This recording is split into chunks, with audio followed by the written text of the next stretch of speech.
exempted because of their status. So if, and as you know, the former president has been invited, we've been very clear that it is to assist the police and our security sector with the ongoing investigations. You just mentioned that Amadou Koita and a few others that were connected to the former president. Some of them were his former guards. Some of them are his current guards, by the way, who were either arrested of the attack.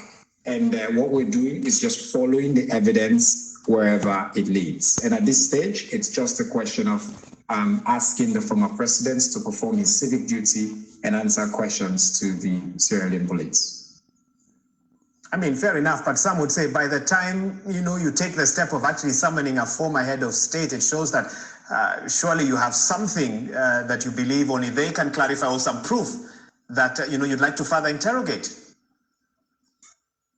As I said, we only, the Sierra Leone police, the state security, and our president has been very clear that this investigation will be conducted strictly professionally, following the rule of law. And it will go wherever the evidence leads. If the former president has been invited, because clearly the state security forces believe that he could assist with investigations. And at this stage, it's very early in the interrogation process, as he's made clear in his own tweet.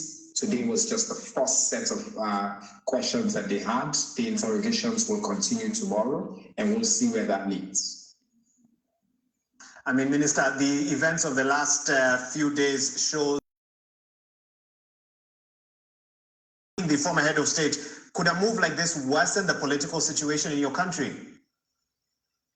I think, people who talk about the divisions in our country sometimes overstate the divisions. We're a democracy. We're polarized just as in the UK and in the US, where you have, about 40% of our country even split. The other rest follow, based on what the current happenings are. The current president won the last elections, and yes, some people in our country belong to constitutional means, but the people of Sierra Leone rejected that by their act, and that's what we continue to believe. Minister, another aspect that the people of Sierra Leone are concerned about is the cost of living. They are concerned about corruption. They are concerned about unemployment, high poverty levels, you name it. Could that have played a factor? Could that be linked to this attempted coup? Facing a global economic crisis, and that affects our country. But we're transparent with our people and explaining to them the steps we're taking. And some people may seek to take advantage of that. True. But that is definitely not a justifiable reason to try to sow discord and steal power through unconstitutional means. When will those who have been arrested be taken to court and charged?